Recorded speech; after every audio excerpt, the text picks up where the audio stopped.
Part stitch చేస్తున్నానండి. ఇప్పుడు కంప్లీట్గా సైడ్ జాయిన్ చేసేసుకుంటున్నాను. అన్నీ మెయిన్ క్లాత్, లైనింగ్ క్లాత్ పర్ఫెక్ట్గా, కింద అన్నీ మళ్ళీ వర్క్ వచ్చింది. సో అవన్నీ తీసేస్తున్నాను. 4-5 బీట్స్ అన్నీ లైన్గా అడ్డున్నాయి. ఈ మగ్గం వర్క్ బ్లౌజెస్ ఇవేనండి. ఎందుకంటే రెడీమేడ్గా తీసుకున్నారు కాబట్టి వీళ్ళు మెజర్మెంట్ ప్రకారం వేసుకోలేదు. ఇవన్నీ టైలర్స్కి టైం వేస్ట్. చూడండి, మళ్ళీ ఇవన్నీ తీసేయాలి, జాగ్రత్తగా తీయాలి, మళ్ళీ క్లాత్ చినిపోకుండా.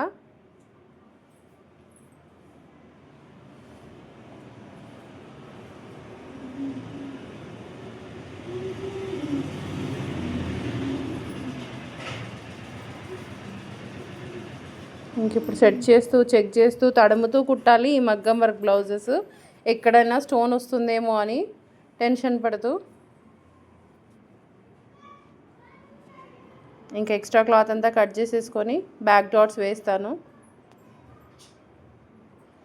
బ్యాక్ డాట్స్ 3 ఇంచెస్ కానీ 3.5 ఇంచెస్ వేసుకోవాలండి హైట్.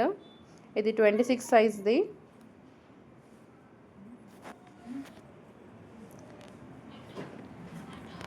నడుం బెల్ట్ వేస్తున్నాను చూడండి.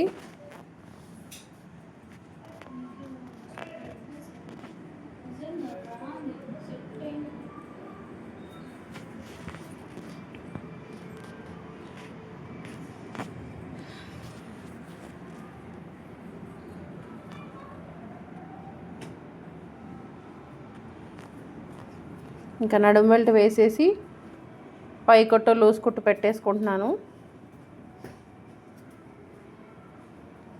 ఇంకా షోల్డర్స్ జాయిన్ చేసుకొని మనము పైన ఒక 1/2 ఇంచ్ వదిలేసి చూసుకున్నాను కదా, ఖచ్చితంగా అక్కడ మనం షోల్డర్స్ అనేది జాయిన్ చేసుకోవాలి.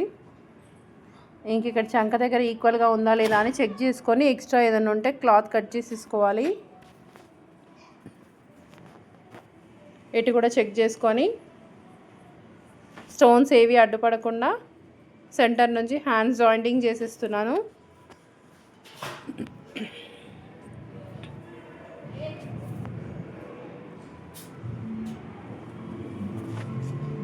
హ్యాండ్స్ మళ్ళీ ఆపోజిట్ డైరెక్షన్ నుంచి స్టిచ్ చేసేస్తున్నాను.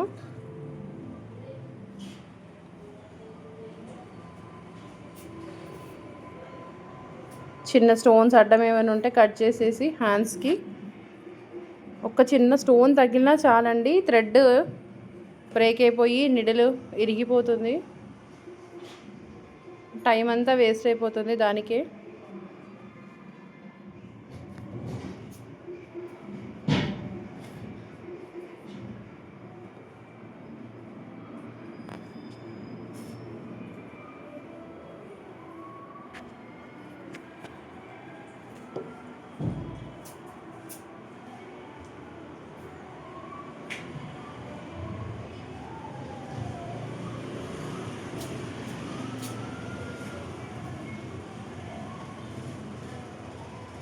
ఇంకా సైడ్ జాయింట్స్ వేస్తున్నాను.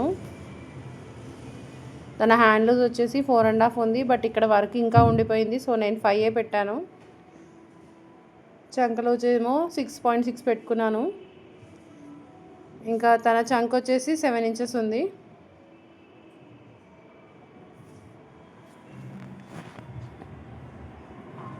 చేయి దగ్గర ఇంకొక స్టిచ్ నేను హ్యాండ్తో వేయాల్సిందే, ఎందుకంటే ఆ వర్క్ మళ్ళీ తీసేస్తే ఒక బీట్ అంతా తీసేయాల్సి వస్తుంది.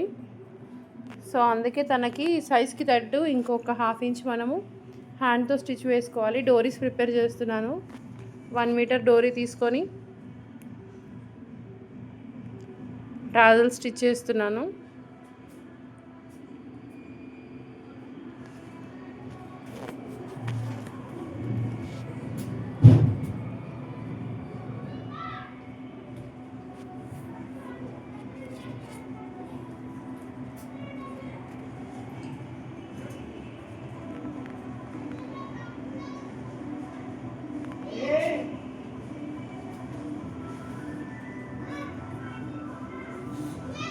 ఇంకా టాజల్స్ అయిపోయిందండి. టాజల్స్ అయితే మనము హ్యాండ్తోనే స్టిచ్ చేసుకోవాలి, హెమ్మింగ్కి ఇచ్చేయాలి.